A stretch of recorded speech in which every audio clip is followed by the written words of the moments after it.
Hey guys, what's up? In today's video, we are going to discuss the audacious statement Tim Draper, a venture capitalist, made. Somebody with a net worth of $1 billion said that by the age of 2022, Bitcoin will be $250,000. You heard that right?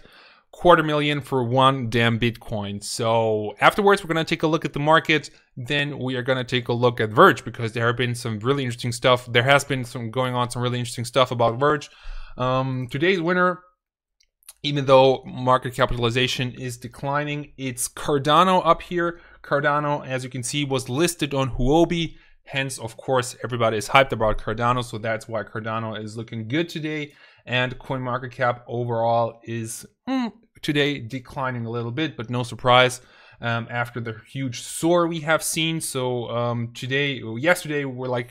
earlier today we're at 8,500 depending on where you're actually looking at the price, and right now we are, as you can see, at 7,950.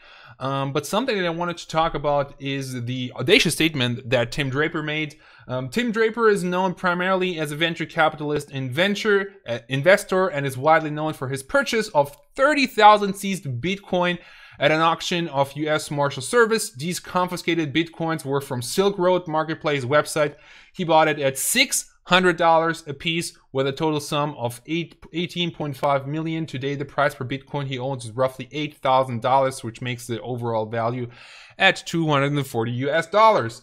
Draper has been predicting the Bitcoin market really well. In 2015, he predicted that Bitcoin would be $10,000 by the end of 2017, which ended up very true as Bitcoin price was above $13,000 on December 2017. And if you take a look at this guy, his dad was a venture capitalist, so he knows one or two things about money.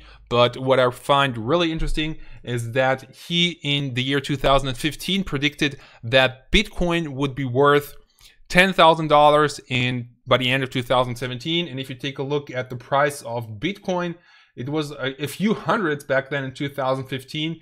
And to say that it would increase by that much in, a matter of a few years, I don't want to know how many people said that he's crazy, but it's really interesting to see that he was that accurate. Because if you take a look at the end of the year, so 14,000, 13,000 US dollars, he got really close when it comes to estimating the price.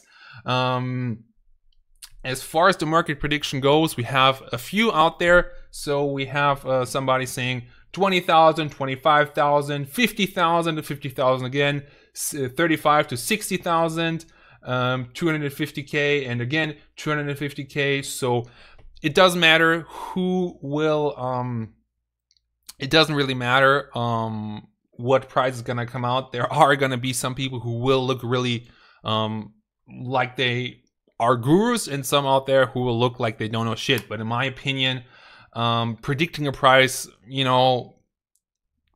that far, in my opinion, it's, of course, I am long-term bullish on Bitcoin. I believe that it will increase in worth over time. But at the end of the day, it's still like throwing darts and hoping that something will hit. And if you by chance do hit the target, do hit a bullseye, everybody will think that you're a fortune teller, and that's of course great for you. But in my opinion, it's still really dependent on randomness. A lot of randomness involved in there. So that's my opinion on that. And something interesting that I have seen in Reddit is this. What I found somewhat remarkable last year was how much money kept pouring into crypto at a steady pace, despite the relative difficulty of getting into the game. I'm tech savvy, and I found it all extremely overwhelming at first. Same here. Uploading your passport and getting approved on Coinbase, the low debit card limit, bank transfers, getting authenticated on exchanges takes a lot for a normal person, honestly. Still, so many people did it, and even though many lost interest after losing all the money during early 2018, much more people are in position for the next bull run. By in position, I'm talking high debit card limits on Coinbase, addresses and wallets, everything set up ready for the first consistent period of good news. People will be careful at first, and then when the FOMO will get them again, we will have an extremely fast and spiky bull run. It will be quick this time, boys. So Interesting theory, and I do agree. I think that in the next run, when we see a bull run coming, it's going to be probably a lot harder than the last one was, because simply, like, it's something that I have not considered, is that the wallets are open and basically people are set. And right now they're waiting for a good opportunity to invest into crypto. So I hope that you have used the last few days for doing a investment. As far as the technical side goes, I have seen this nice article on CoinDesk. For my opinion, the daily chart I think looks cool. 4-hour chart and weekly, I'm not really a big fan of that, but something that I found most interesting about the daily chart is that the 50-day moving average could be considered the final confirmation on the bearish to bull trend line. So you can see that here is the descending trend line that we have seen going on since about the middle of December. From then on, like, the price has never gone above that trend line and it's descending. And currently the 50-day moving average, you can see symbolized by this white line, is on this on this descending trend line. And if the price does manage to go through the resistance of about like 8,500, then we could see a switch from the bearish market to the bull market. But as far as it goes right now, you have seen that the price, depending on which exchange you're looking at, the ceiling was reached at about 8,300, 8,400, maybe even 8,500. And from then on, that was rejected like super hell. And we went down. So in my opinion, as far as the floor goes, because that's really important for many people out there, I think that we have reached the floor at around like 6,000 US dollars. Like, I don't think that we would go any further down there, maybe even 7,000. Because some people have said that, Bitcoin will go down $4,000 or $5,000. And to be like really honest, like, I was one of them.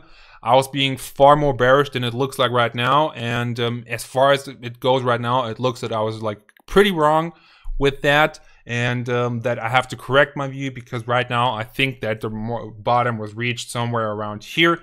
And that it could take a while until we see a price like that again. But for now, I think that it looks like we are good.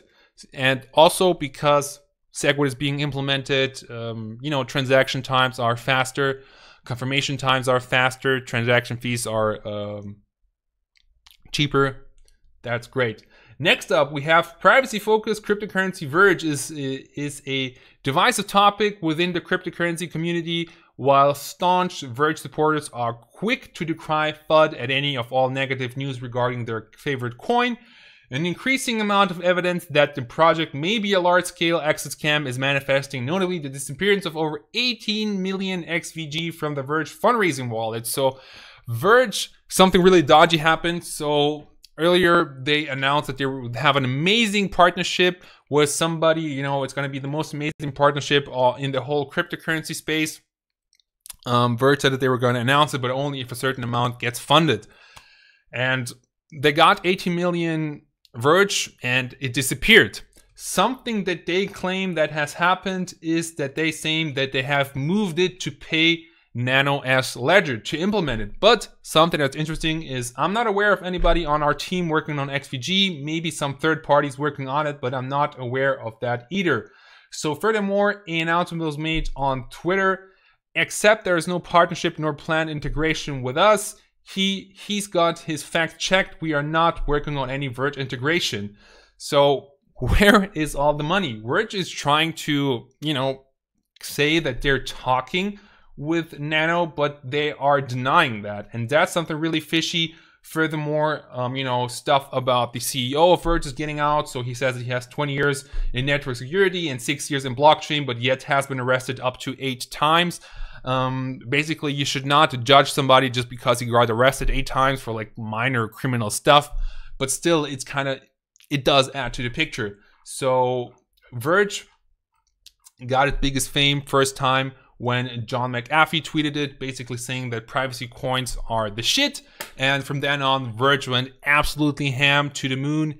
And since then, it got also the 51% hack, and it's kind of the way how the team of Verge handled the whole situation was kind of weird. So I don't know what to think about this. Verge is a coin that I won't invest in. Probably the biggest reason is because when Verge mooned, it was far too expensive to get in, so that's why I stayed away from it. Do you have any Verge? What do you think about the whole situation? Let me know in the comments down below, and also don't forget that among everybody who's commenting, I am giving away small amount of enchanted Litecoins once a week, so good luck. Like the video if you enjoyed it. Don't forget that everything in this video is my personal opinion and not financial advice, and take care. Bye bye.